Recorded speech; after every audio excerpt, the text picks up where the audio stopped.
I got to kick this thing off. Can I kick it off? 1, 2, 3, 4.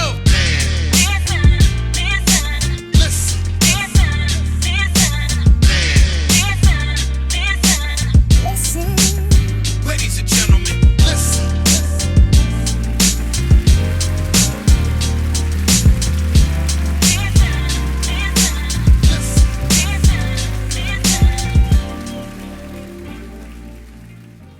Conversate with Us Radio presents the Man Listen Show. We are the blackest radio show on the internet. We bring you our opinion on topics that affect the black community in an effort to enlighten, enrich, and empower every brother and sister that falls under the sound of our voice. We operate on a no-hating frequency, so be prepared for us to keep it 100% real and 100% black all the time. Please follow the show on Facebook, Instagram, and X at Man Listen Show. You can subscribe to the show on YouTube. Click that bell icon so you can be notified when a new show comes out. Leave us a comment. Let us know what we could do better. Let us know what you think about our opinions. We love all feedback. Also, go to our IG, go to the link in our bio. You can buy our merch. You can buy our books. You can do anything to support the show. So that being said, make sure you tell everybody about the blackest radio show on the internet, the Man Listen Show. I'm your host, Marv B. Let's bring the crew in. Shout out to C. All right, so rap news. So Kendrick Lamar, J. Cole, and Drake. Most Big people three. most people consider them I don't know if you consider like current generation though, because I don't really think like our kids, meaning Enrica and I, because our kids are older than Labs. I don't think our kids they listen to them, but I don't think like they're like the top for those for them. You know what I'm saying? I don't know, maybe, but we'll say currently they're the top three, right? They're the top three. J. Cole and Drake, they seem to be real cool. I think they're on tour together. Yeah, they are. They're on tour together, and they had a song on the last Drake album, first person shooter, where Cole sent out hey, it's big three, talking about Drake and him and K Dot, Kendrick Lamar, and Kendrick Lamar came out on the album with Metro Boomin and Future, and said, "Ain't no big three, it's just Big Me." And he came at Drake and J. Cole. Now, a lot of people say it wasn't really directed at J. Cole. It was really directed at Drake, but J. Cole caught a stray. But I think a lot of people, because of rap and, prior rap beefs and competitiveness, people weren't really interested in seeing Drake come back at Kendrick, because most people, because of the ghostwriting, and most people just don't have a high opinion of Drake. I like Drake's music. A lot of people don't, but I like Drake's music. But a lot of people weren't really interested in seeing Drake and Kendrick go back and forth. They wanted J. Cole to go back with Kendrick, because lyrically they're more on par with each other. J. Cole came back with a response, and then a couple days later said it didn't sit right with the spirit, man. He called it whack, and he apologized to K. Dot. And a lot of people have been going hard in the paint, calling him weak and things of that nature. What do y'all? We'll just go ahead and start from the beginning. Did it shock y'all that K. Dot, came out and just went at them like that, and he wasn't on the kumbaya, listen, like we the big three? And then, after that, what do you think about Cole's response, and then like his follow-up to his response? For me to go. For one, I was on an internet hiatus, so by the time I found out it was a beef, it was old news. But I was surprised that Kendrick came after J. Cole, because I always, in my mind, they were always cool and more like friendly, competitive. And so I didn't necessarily even take it as though, a lot of people are saying, oh, but back in our day, rappers would die over beef and stuff like that. And I'm like, I don't think it was in that spirit. I think that rap started as battling and, not necessarily beef, but as in battling and competitiveness and Yeah. Mm-hmm. yeah. And it's like, I'm the best. I'm the king. I'm the top. Well, I can't be king and at the top holding arms with two other people. So him saying what he said, I mean, to me, that just makes sense. I didn't take that as a rap beef that could end in violence. And then with J. Cole's response, I agree with everybody else who said Drake should just sit this one out, because I mean, Drake was good when he first came out, but he just got real soft. And I just can't see him battling anybody. Like he might as well just stick to singing or whatever he's doing these days. I haven't heard a Drake album in a while, but um definitely I think J. Cole and K. Dot are at the top. And I don't know about everybody's kids, but my kid is the one who even made me go listen to the K. Dot this anyway, because my kid loves Kendrick and J. Cole. So it was more like in our family, it was like, okay, we got some rap. People gonna be bringing out their A games because it's like when there's a beef, all of a sudden people like, well, I can't lose this beef. So it's like people really bring out their A game. They go sit down and review the bars before they put it out to the public and stuff like that. So I think it was more like it just brought some excitement to rap for a little while, especially with the anticipation of a response from Cole. And so, I mean, I don't care one way or the other about him coming out and saying it didn't sit right with his spirit. It was just like, I didn't feel like it was in a negative spirit, but if he felt like that, then that's on him. I mean, I don't care, but it's rap. That's what you're doing. You're talking about in literally every song. He talks about how he's the greatest. So and then he talks about how he's so great that he won't let anybody feature on his album. So, like, now it doesn't sit right on your soul to say, I'm battling with somebody, or like, I don't know. I'm indifferent to other people's self-reflection. Good for you. But keep putting out the music that's competitive music that's got people excited about rap again. I'm all for that. Hi, I'm Marika Moore, and if you want to get all up in my business, you should check out my new book, Unsolicited Marriage Advice, where I provide an analysis of the best marriage advice that I've received over the past 16 years or so. So head on over to Amazon and buy it now. Yeah, I'm all for that too.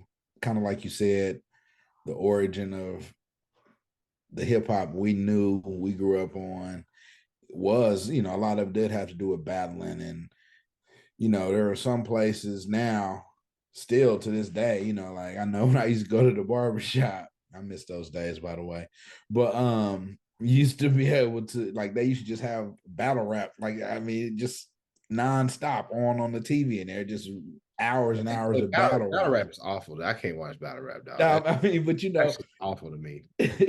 But I mean, so that's like the essence of part of the essence of it, right?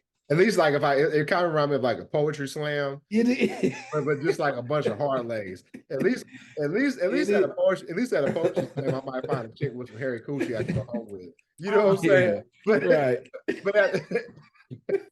But is that all right? Yeah. Hey, but at this little rap beef stage, just like a bunch of dudes yelling at each other, and they was like, ooh, like, right. But go ahead, bro. No, it's so full disclosure, I'm not a huge Kendrick fan. I definitely don't like West Coast rap, y'all. No, I do. I just not on Kendrick. I just not up on Kendrick like that. So hold on. Now we've told straight thought, bro. Now we told a story about Lav and I getting swindled out in LA, right? And LA is different, right? Yeah. LA, you got to be careful in LA. We talked about it before. You really do. And I'm out in LA and I'm playing like old school hardcore West Coast, like DJ Quick, AMG, all of that. And Lav sitting in the shotgun, kind of just look, somebody ain't listening to something they want to listen to. They kind of just, well, what's wrong with you? He's just like, I ain't really in it, I mean, I guess back then that's all we listened to in the Midwest. We was more West Coast, so we did listen to it. I mean, so I do know the songs nostalgic, but yeah, personally, no, I'm not. I mean, I don't bump AMG, and anything like that. But whatever. I'm with you. But I would say this, and I hate to keep cutting you off, but I think no, you good. The beauty of growing up in the Midwest, like we did, is that there's an influx of music from everywhere. Yeah. And I talk to people who are like from New York and Philly, and a lot of them will say, well, rap got diluted and messed up when Nelly and Country Grammar came out. They don't really respect the Luke Skywalkers, and there's some respect from like NWA because Q, he was down with Bomb Squad, and Q could really write, he could really flow, And West Coast dudes don't really fool a lot with people outside of the West Coast. I think Mhm. they have more love for people. The ones who are real regionalized are like those are the East Coast folks. They don't really, maybe Mhm. back in the day of our generation, they didn't really fool with anybody outside of like, Mm. New York, Philly, or what have you. But Right. the beauty of us growing up like in the Midwest, music from Houston, music from Tennessee, Florida, Bay Area, LA, New York, we was bumping it all. Chicago, everywhere. Yeah. Mhm. Chicago, we were bumping everything. So I think that's a difference for us. But go ahead, man. Right. Cut you off. Go ahead, your No, opinion. no, you good. So I just preface that to say, like I like Cole, Mhm. but I will say that response, I was highly disappointed in the actual track, the 7-minute drill or whatever. And to me, when I heard it, I thought he really didn't. He almost felt like he had to come back at him, but he didn't really want to. I think he was kind of shocked, like you said, Arika. He was kind of shocked at why Kendrick even came at him. And after I started thinking on it more, I said, you know what that is? It's some a byproduct that we might not think about, but it's the social media. Like he probably had he had, like he said, he had 1,000 missed calls, all these people, and so they was hyping him up, amping him up. And sometimes that can get you off your square. You could do something that you don't really, that's not within your character. So I kind of felt him on that. My only issue was, man, you don't got to go on stage and apologize for it, man. Just let the game be the game. People gonna say you caught an L. I mean, you feel the need to explain yourself with that, man. I wasn't feeling the actual explanation or the apology per se. The track was whack. Just move on, let bygones be bygones, and so be it. I'm a big fan of J. Cole.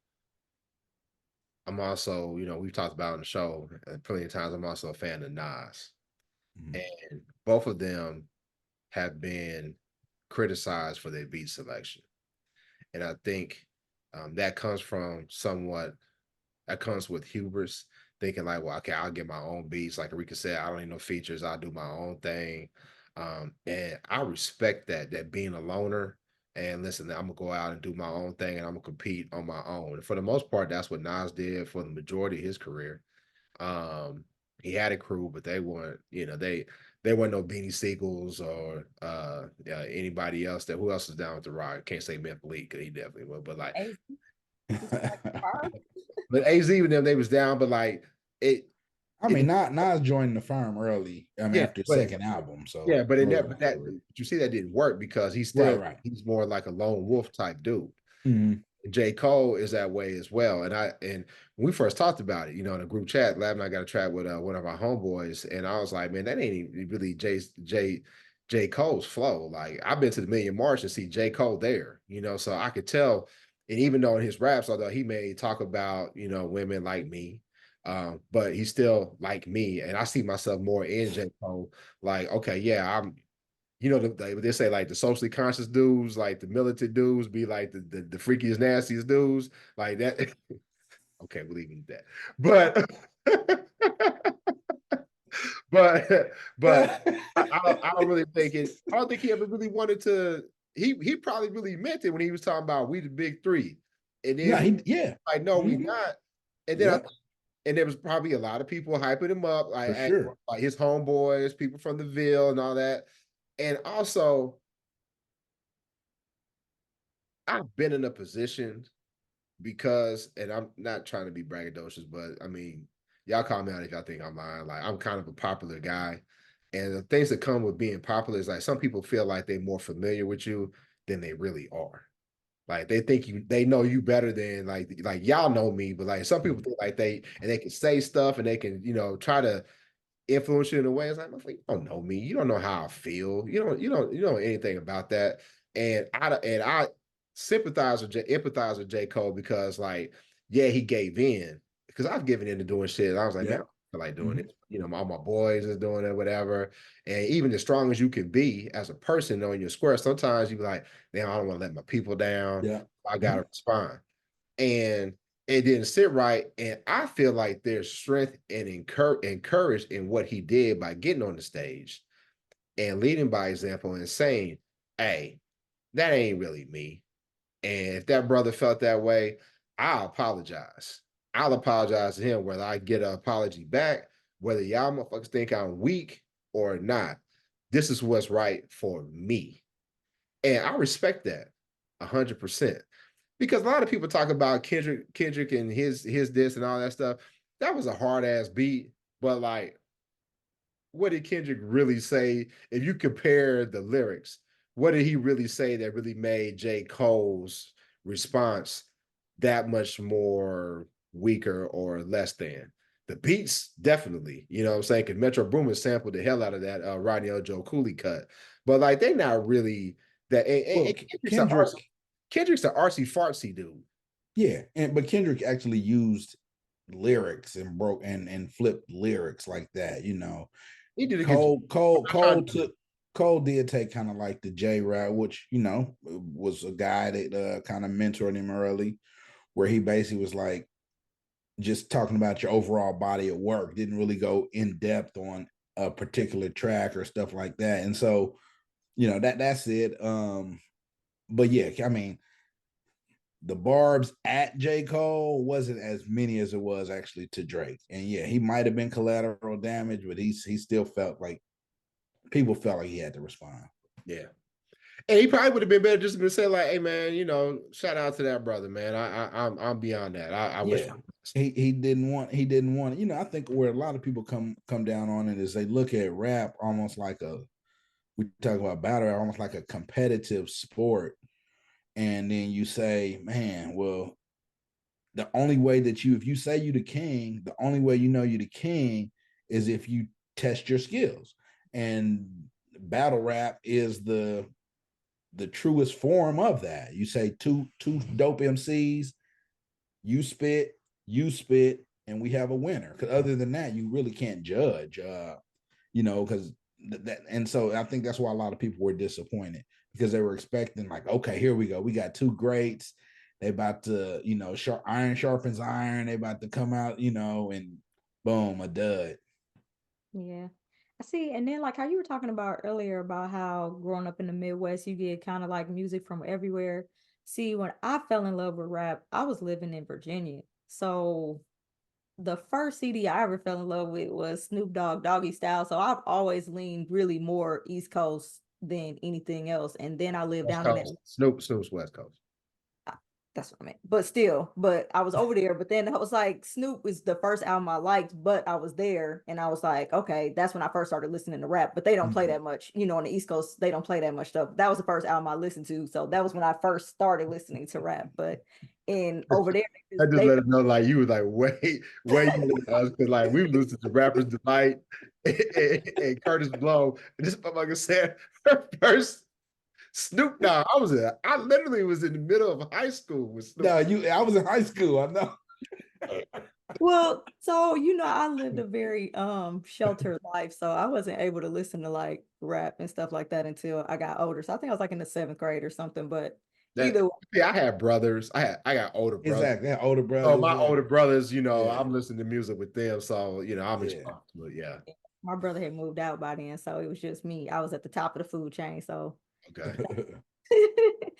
but so once I actually started listening to it, that's the side I was on. But and you know, like I said, you know, they really don't play that much over there. So that's when I started first getting into like house music and all that other stuff that they be into, especially out in Baltimore and stuff like that. And I think that's why I listen to more house like all night long. Good. That kind of stuff. And so Yeah. I don't know. But I, like you said, I respect J. Cole because when Ferguson happened, Mike Brown was killed. He was down here in Ferguson too, just wandering around part of the protests and stuff like that. So I agree that he's really not that type of dude that wants to sit out here and be in no long rap battle. And he might have felt pressure to respond and was like, I hope this don't turn into a thing because I'm not giving this any more energy. So he might have been like, let me go ahead and put a stop to it. Let me do both things. Let me appease my fans and not participate in this anymore. So maybe. Yeah, because I think most of the people who like me who are his fans, they understood where he was coming from. Because I don't think many of us really, like most of us knew, like, nah, that's not really him. Now, people who aren't people who respect J. Cole's work, but I wouldn't say are like fans of his, you know, they're the ones like, oh wait, that's weak and whatever to whatever. Because like a lot of people they say they respect his lyricism, they respect his approach to rap, but they don't really appreciate his music because of his beat selection. I mean, I get arguments with my guys all the time when I say, "Nah, y'all tripping." J. Cole with some shit, and they're like, "Nah, man, nah, his beats are terrible. I can't even listen to it." And so that's a constant, back and forth that people have.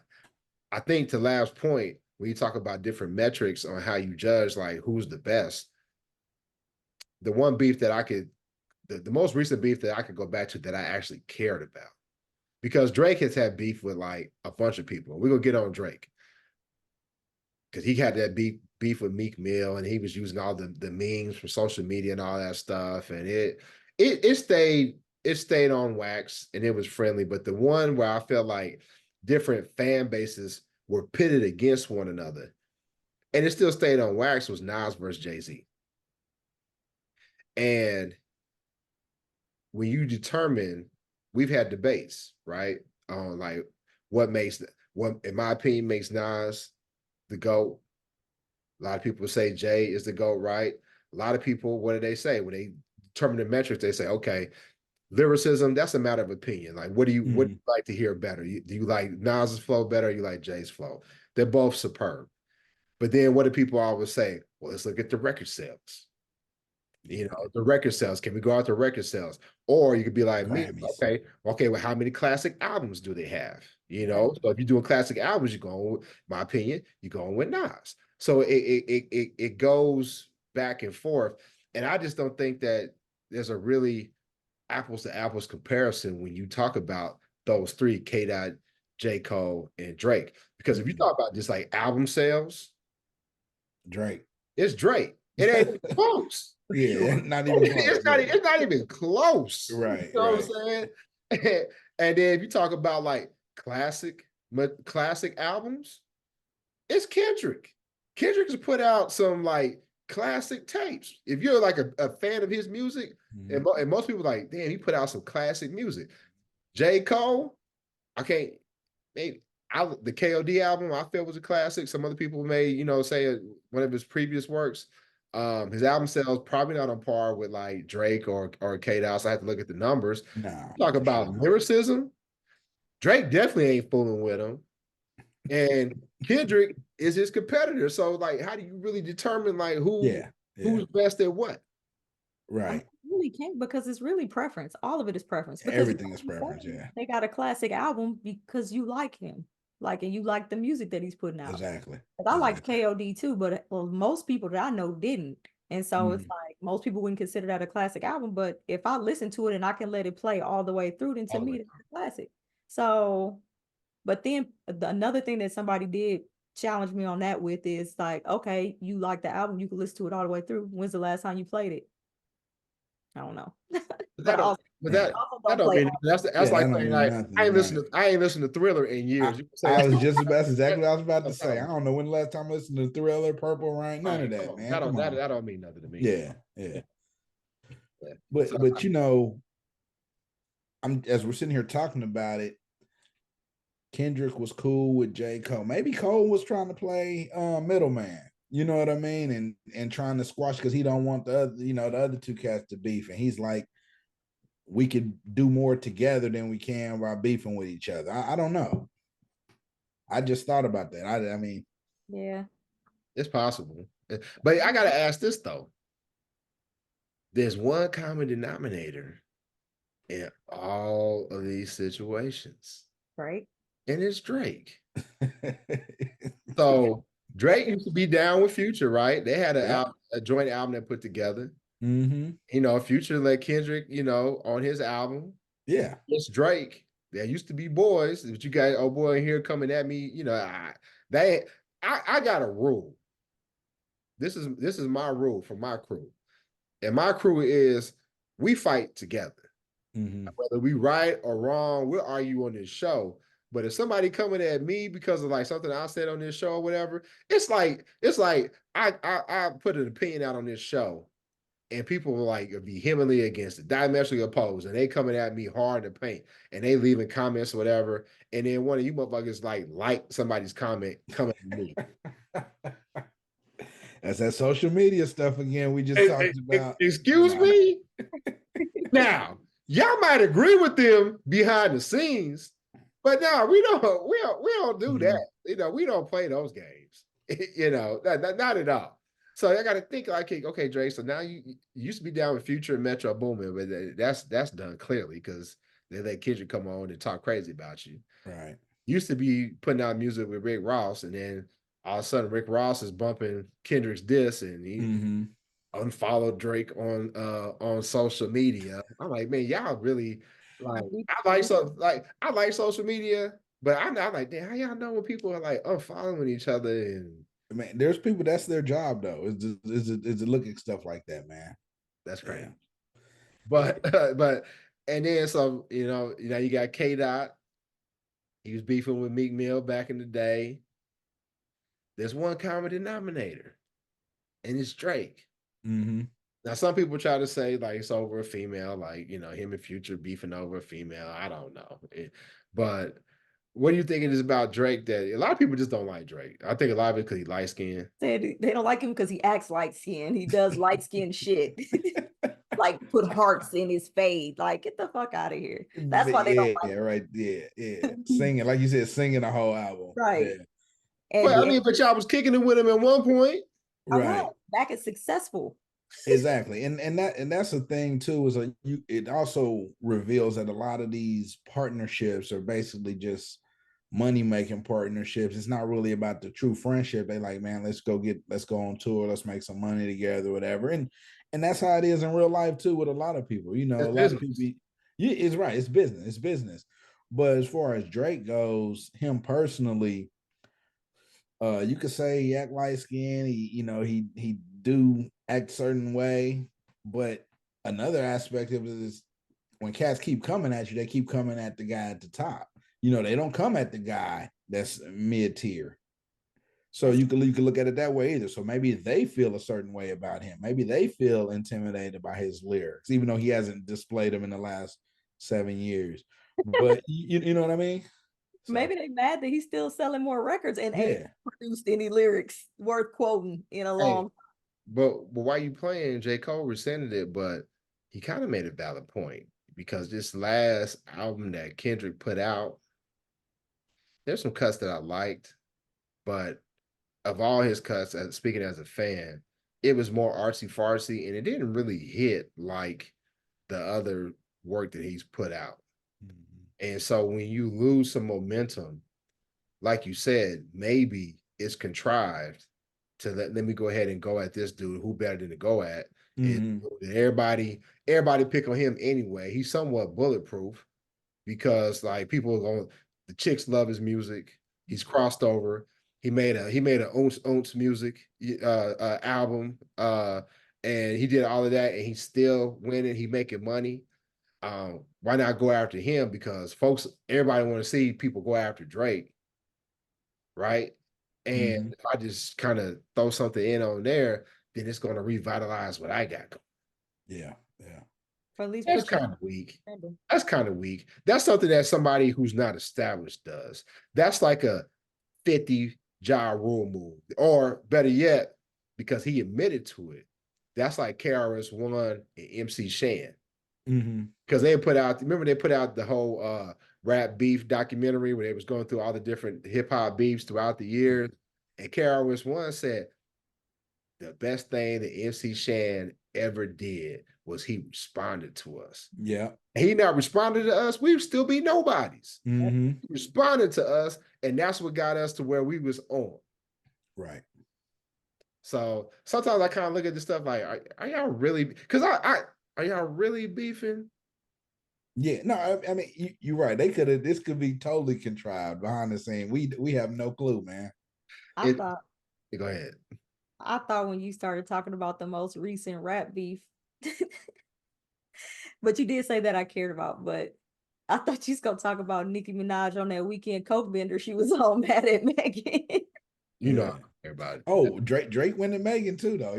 Talk about the beefs he been involved in. So that's why when Megan say, "Why don't y'all go pay that man a conjugal visit since y'all want to dick ride so much?" That shit had me dying. Yeah. But it's kind of like, and Dave Chappelle talked about this in one of his specials. And I'm gonna use that as an example because it happened to me. When I first moved to Houston, and the point I'm making with this is like I feel like they all in on it. I first moved to Houston, I was at the club. And this particular club was pretty big. It was like a popular Friday night club. And like I was just got to Houston. I was by myself. I didn't have anybody I was kicking with. So I'm just, meandering through the club and all that old stuff. And like this dude stopped me and he said, "Hey man, you think you could beat him?" And it was the dude with the shell game with the 3 bottle caps with the little rock underneath, right? Mm-hmm. Now, anybody who's got any street savvy knows if they don't want you to win, you will not win, right? Right. And I said he did it, and he like I said, oh hell yeah, I could do that. So I didn't have a lot of money, and my little money I had left, I was like, well, damn, man, I just moved to Houston. I said, I'm gonna flip this money, right? This is easy. And to his credit, the dude told me, he said, don't bet your last money. He did say that. He said, don't bet your last money. I said, no, I'm good. He did his little thing. I said, it's that one right there. He pulled it up. I said, damn. Took my last money, right? So I'm in the club broke. And then 5 minutes later, I see these dudes walking together, laughing. And that's when I realized they all in on this shit. Mm-hmm. Yeah. And Somebody that's got what I feel like this rap beef stuff is. Because like back in the day, they kind of had some like, okay, I'm from this neighborhood, you from that Yeah. neighborhood, which they do now, but I think that's why people are kind of nervous about this because we got them drill rappers, they really like the Chicago dudes and New York dudes, they really are killing each other, and nobody want to see that.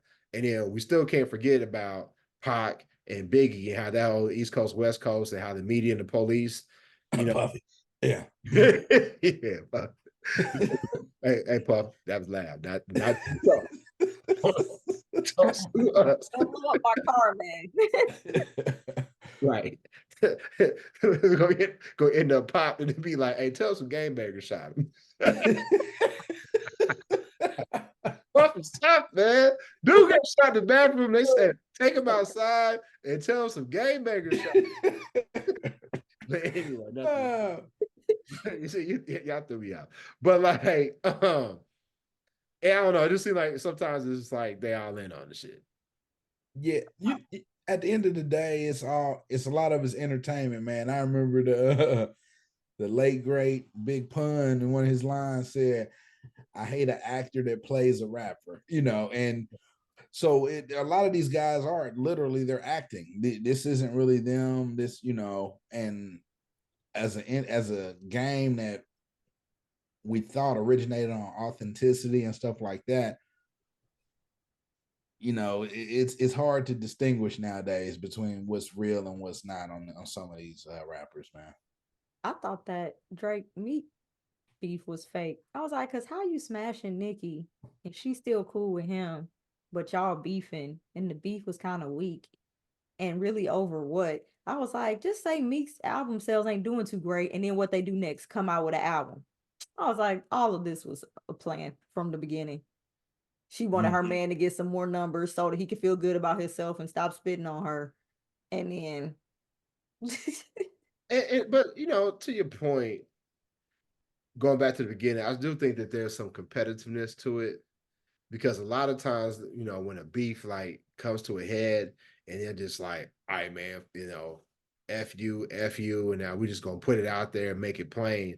You always hear about like, well, they've been throwing sneak shots for years. Yeah. Cole got some sneak disses on his song. And rappers, they analyze their competition, they analyze their peers.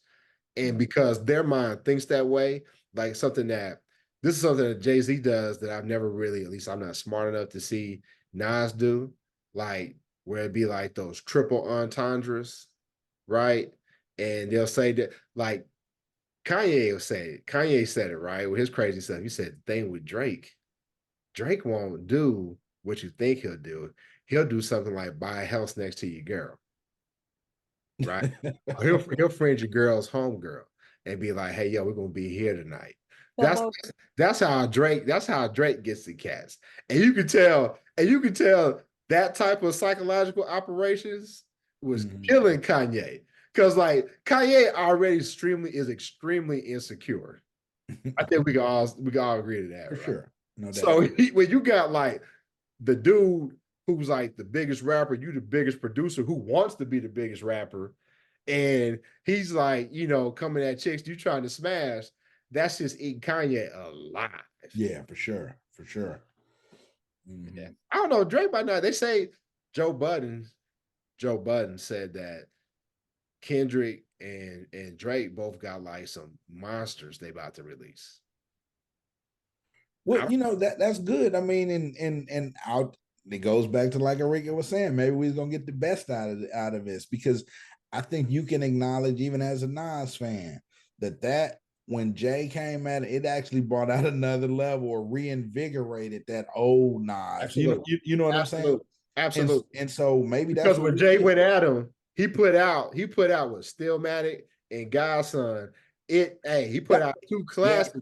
And I question, would he have been as motivated to do it had Jay not throw those shots out? You're absolutely right. Y'all awaken Drake. You know what I'm saying? They awaken. What? Are we gonna get Drake Aubrey is not on the same level as Nasir Jones. Don't do it. You ain't no way you a hardcore rapper. Your name Aubrey, dog. Right. No, I don't know. I mean, I don't know that I would believe anything Joe Budden says, but I think that all of this stems into that. It's all PR. So it's like whether or not to participate in the beef, whether or not to respond, whether or not to even acknowledge shade, all of that plays into the PR. They're not making these decisions on their own, except Kanye. He just took the fingers. And I will say though, what makes it a little difference is, I mean, he had to acknowledge it though at some point. I mean, he's gonna have to. There's no way you just don't say nothing. I mean, because you're gonna get it if you don't say nothing. You're gonna get it if you say something that's whack, or I mean. So I think it just due to the history and sometimes because like for people that's your I was gonna make contemporaries on your same level, you're kind of obligated. If it's somebody that you feel is clearly beneath you or something, yeah, you don't engage. Because I had a guy. I mean, there was this dude back in the day, Lav and I. We're in the same organization, and I'll just leave it at that. And this dude had a beef with me, and like he tried to call me out at a moment in time and at a setting that had I responded, it would have only made me look bad, right? Because it's like, first of all, Marv, you're supposed to know better. Why are you doing that here? And then why would you do that to him? So him knowing like, okay, this is my opportunity to get my shit off, because like even if he responds, even if it's like strong arming a midget, you dead wrong either way. You know what I mean? Why you laughing? Because I pictured it. Do that again. You're wrong. Either way, dog, dead wrong. So I don't consider Kendrick weak. I think Kendrick's like an artsy fartsy dude that happens to be from the hood. I don't think he's soft, but he's definitely like an artsy fartsy dude. And because of that, I was like, "Nah, you don't instill no fear in anybody, right?" So, He like 5'2"? Yeah, he a little dude too, ain't he? I don't know. I mean, but hey, little dudes can hurt you too. You just talked about strong arm. Well, anyway. Is he 5'2"? I don't know. No, I don't know, man. Drake is close to my height. I think J. Cole too, though. J. Cole's pretty tall. Yeah, because J. Cole was hooping. J. Cole was like hooping in like a semi-pro league or something. Yeah, he was in the NBA Africa League. Yeah. I think they both fairly tall, but the height don't really matter. I'm just talking about in terms of like, their personas or what have you. We're gonna see, man. We're gonna see what Aubrey comes back with and what Kendrick comes back with. And I don't foresee this getting off of wax. I think just like Nas and Jay-Z, where all the fans will be super invested. I don't think it's going to be anything like the East Coast, West Coast beef. Because I think Nas and Jay-Z, they came right off of that. Like we had just lost Big and just lost Mhm. Pac, and I think they knew like, and plus I think they knew each other beforehand. I saw They an did, yeah. interview on Shannon Sharp, and they was like, well, they knew each other beforehand. Like they was, not cool, but they was somewhat associates before. Mhm. So the beef, we knew it wasn't gonna go too far. Mhm. So I don't think this would be that way. Hopefully, it's entertaining. But J. Cole, I understand where you're coming from, brother. There's no shame from my point of view, but I understand people who, if they want to call themselves hip hop purists, who may be disappointed by him not being willing to compete. But Yeah. at the end of the day, you got to be true to yourself, man. Mhm. You got to be true to yourself. That being said, I think we talked about it enough. Make sure you follow us on Facebook, Instagram, and Twitter. Yeah, I said Twitter. Still called Twitter, man. It's owned Everybody by know. Elon, so whatever. We're gonna say your name however we want to say it. So Yeah. that raises my money. Facebook, Instagram, and Twitter at Man Listen Show. You can subscribe to the show on YouTube. Click that bell icon. Tell everybody to follow us, and we'll holler at you next time. Peace.